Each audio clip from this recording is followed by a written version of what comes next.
Good morning, good evening, good afternoon. My name is Keith Maskell, UCMDB Support Engineer for OpenText.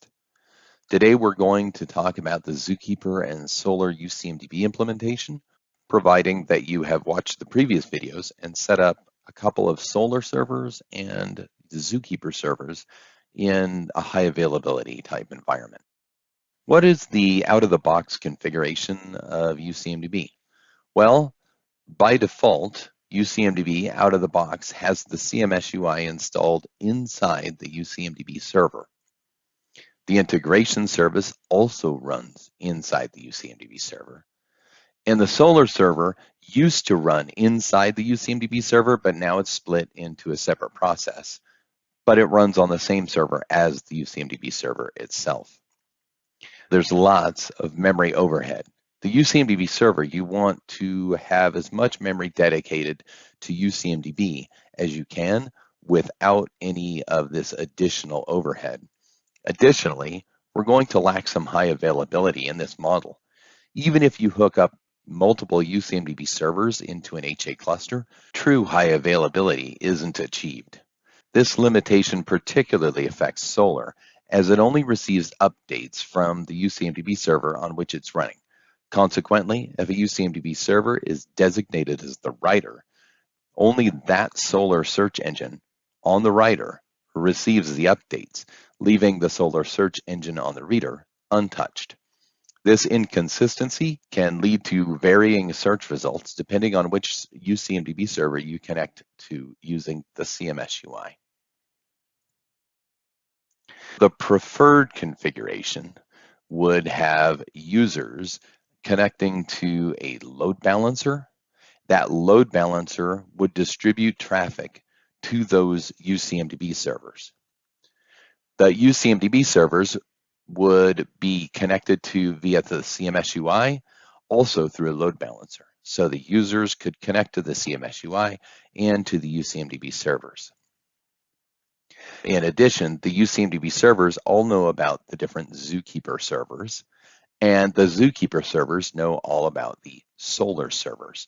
The Solr servers have their database split into multiple shards that reside on all the different servers, and we keep those up to date. There's elections that happen, and Zookeeper and Solr are all very, very happy, and they're highly available in this kind of a setup.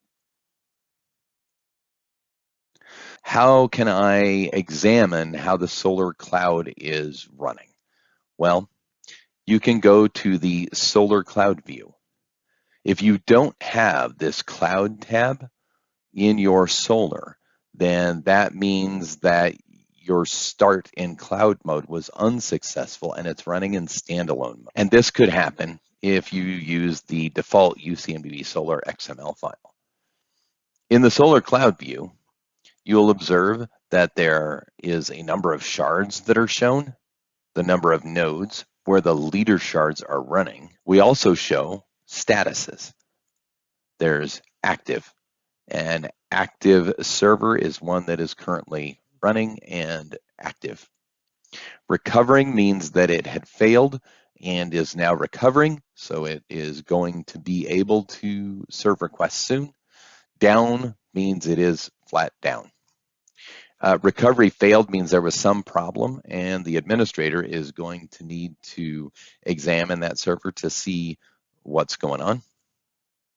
Inactive means that it is not listening at all to any of the Solr connections. And gone. Gone means that it is no longer available. Additionally, it indicates the replicas. Let's zoom in on the user interface and get a clearer idea of what's happening. When examining the interface, it's evident that I'm currently on the Solr Cloud tab, viewing the graph. Within this tab, I can observe various shards operating for customer one of the collections, also known as cores. Additionally, the user permissions core, although containing a few documents, is distributed across all the servers. In this scenario, the node labeled 172 serves as the leader for all of the shards. In the context of UCMDB, this implies that when a modification to a CI occurs, Then UCMDB dispatches this modification to the Zookeeper cluster. Zookeeper then forwards it to a server which, if not the leader of the corresponding shard, redirects the request to the leader shard for modification.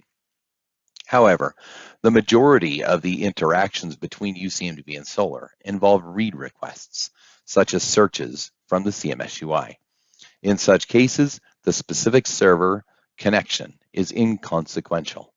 To illustrate the adverse events, I've deliberately terminated one of my Solr instances. Observe that the very faint gray denoting a status of gone. Unlike being labeled as down, these nodes are considered ephemeral. Once disconnected, they cease to exist within the cluster. This behavior is intentional and aligns with the design. Consequently, the high availability solution appears less robust. Notably, the instance I deactivated was the leader. Consequently, another election promptly occurred, and managed by Zookeeper on the election port, this process determined the new leader among the various Solr nodes and subsequently enforced this change. As a result, the second server is now the designated leader of the shard.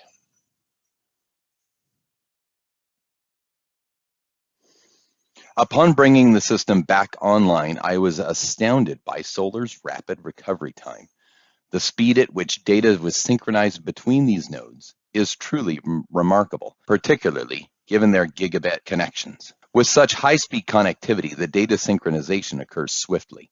Upon restarting the server and hitting refresh, the initial screen was displayed, indicating that the user permissions core was down and the customer one core was recovering.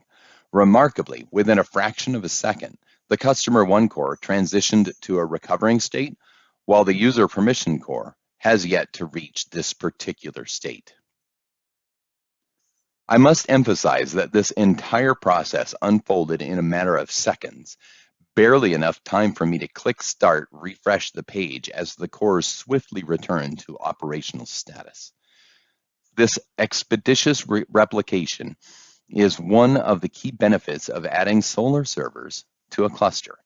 Adding more Solr servers would result in a similarly rapid replication of shards. Notably, the leader for all shards remained constant throughout this process, while the new server automatically assumed the role of follower upon being connected. Forcing an election could result with a different server being selected as the leader of the shards, which would be entirely acceptable. Thank you very much for your time. Have a great day.